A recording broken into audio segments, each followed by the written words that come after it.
Jadi pembahasan PH2, penilaian harian 2 tentang getaran gelombang bunyi ini kan sudah ulangan yang kedua sebetulnya. Dari ulangan yang pertama.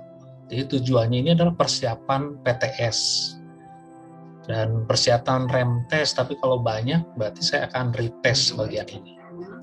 Contoh di nomor 1, bunyi disebabkan oleh benda, udah jelas benda bergetar dong ya. Kan jika ada getaran, maka getaran itu akan merambat menjadi gelombang. Nah, dia memerlukan medium yang disebut dengan udara tersebut. Hasilnya disebut dengan gelombang longitudinal kan. Begitu. Nomor 2, rambatan bunyi di udara merupakan, tadi sudah dijelaskan ya, dia adalah gelombang longitudinal. Nomor 3, syarat supaya bunyi dapat terdengar yaitu tentu yang pertama harus ada sumber bunyi, kemudian harus ada medium rambat, ya, kemudian harus ada pendengar yang dekat dengan sumber bunyi, ya kan, tentu pendengarannya harus baik. Lalu yang keempat, bunyi tersebut harus termasuk audiosonik ya. Audiosonik itu bunyi antara 20 Hz sampai 20.000 Hz, begitu. Ya, jadi jawabannya tentu 1, 2, dan 4. Nomor 4, tinggi nada ditentukan oleh frekuensi, sedangkan keras nada ditentukan oleh amplitudo. Cukup jelas.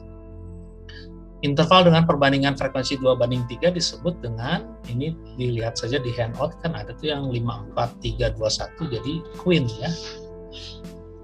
Kemudian getaran X mempunyai frekuensi 860 Hz, nah getaran Y-nya 990 Hz. Berarti getaran X lebih rendah dibanding getaran Y. Sementara amplitudonya 1,2 yang X, sedangkan yang Y itu 0,8. Jadi yang X lebih keras. Begitu ya jawabannya. Nomor 7, frekuensi bunyi yang dihasilkan oleh seutas senar.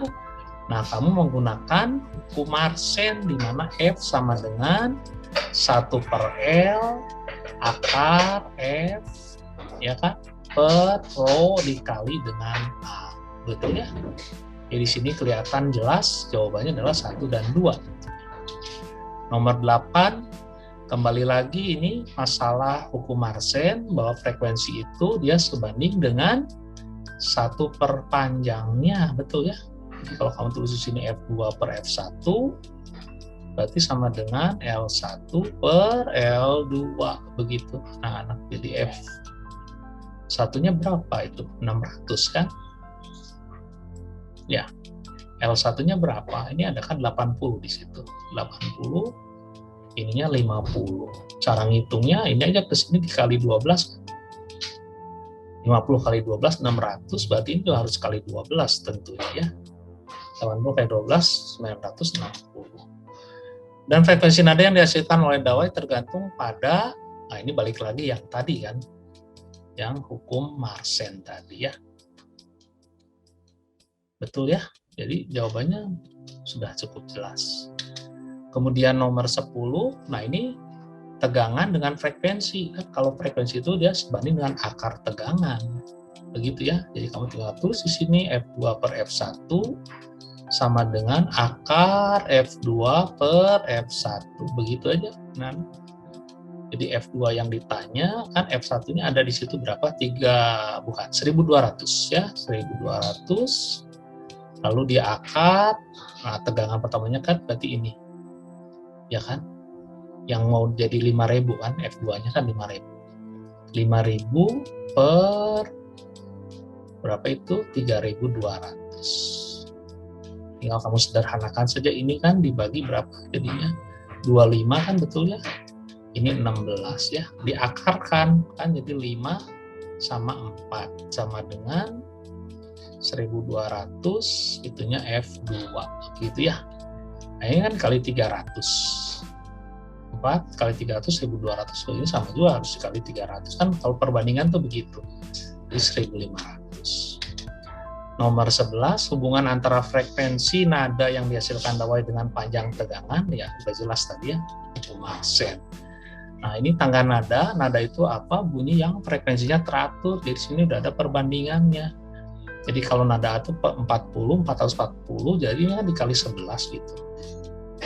Kalau mau ke nada G, berarti kamu pilih G 36 kan. kali 11 juga begitu. 36 kali 11 kan berarti ini ya. Nomor 13, berikut faktor penentu tinggi nada pada itu ya. Kecuali itu berarti yang bukan ya. Kan frekuensi itu 1 per L akar F per rho kali A yang tadi ya. Jadi yang bukan yang mana? Yang bukan tentu yang ini ya.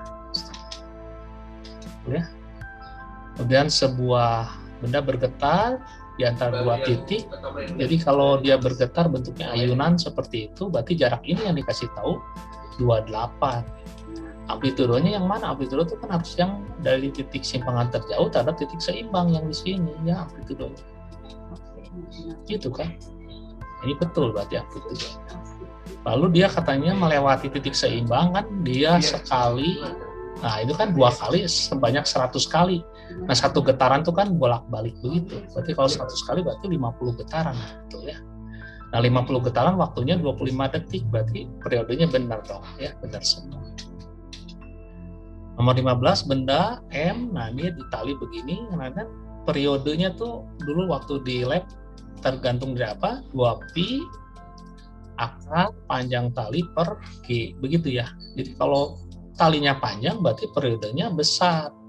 Jadi periode itu ditentukan oleh panjang tali dan gravitasi. Jadi amplitudo itu tidak berpengaruh, benar ya. Panjang tali diperpanjang, periode membesar, benar. Massa tidak berpengaruh juga, ya. Berarti ini salah. Gitu. Nomor 16 ini gelombang transversal. Kalau kamu lihat sini amplitudo itu yang ini ya. Berarti nah ini jarak ini amplitudo 10 ya, betul. Frekuensi dilihat, ini kan ada detik nih, berarti ini periodenya dulu nih berapa nih? 0,6 ya. Nah, periodenya 0,6. 0,6 second ya. Frekuensinya pasti, artinya kan 10 per 6. Nah, ini salah ya frekuensinya. Kalau lihat panjang gelombang, berarti segini panjang gelombangnya nih. Nah, gitu. Ini kan ada senti di sini, 30 dong. Ini betul. Cepat rambat itu adalah ini dong. Ya, V sama dengan frekuensi dikali dengan lambda, atau boleh juga cepat rambat itu lambda per periode begitu. Kamu masukkan tadi lambdanya berapa? 30 kan? Periodenya itu adalah ini tadi kan? Mana sih? 0,6 ya, betul berarti ya. Itu nomor 17, 2 balok terapung. Jadi kan kalau di permukaan air laut kan begini. Kalau dia ada gangguan angin berarti kan ada muncul gelombang transversal begitu ya.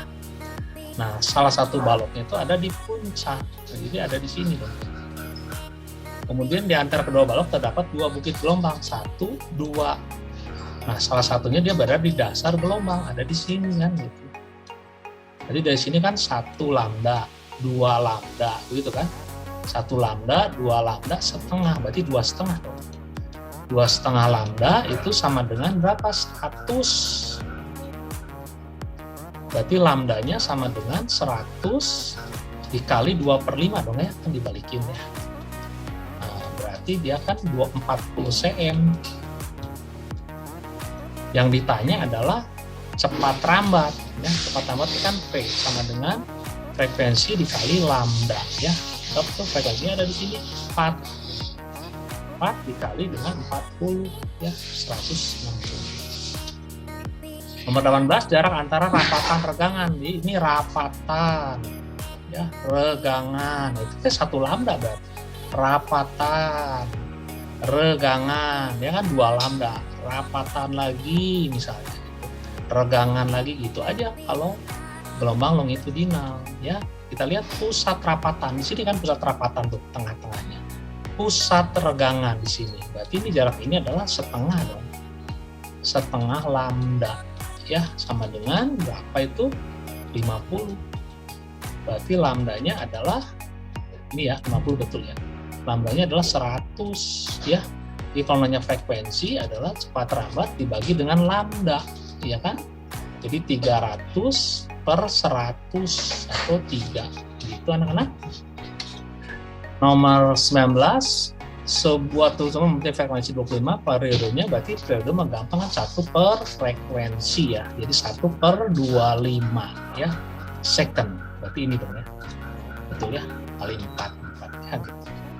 Kemudian nomor 20, Nah, ini frekuensi sama dengan kan jumlah getaran, betul ya, jumlah getaran per satuan waktu. Ini harus detik, setengah menit kan 30 detik, berarti dia harus 4 berarti ya. Gitu.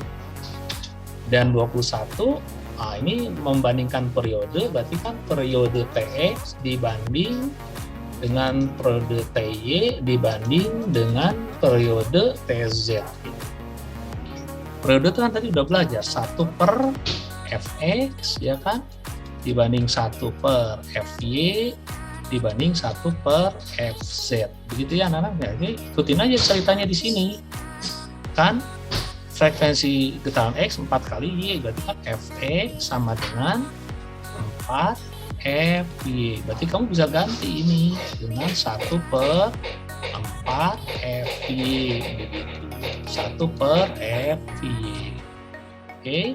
Nah, lanjutkan di sini, tetapi sepertiga ini sama dengan sepertiga dari apa itu Fz ya. Kamu baca yang sebelah sini sekarang. Berarti si Fz-nya berapa dong? Ini dikali sama ini 3 kali 4 berarti 12 Fy kan gitu. Nah, kamu ganti lagi ininya dengan 1 per 12 Fy. Nah, ini kan bisa dicoretkan ini. Ya, dikali Fy semua. Gitu ya tekniknya ya.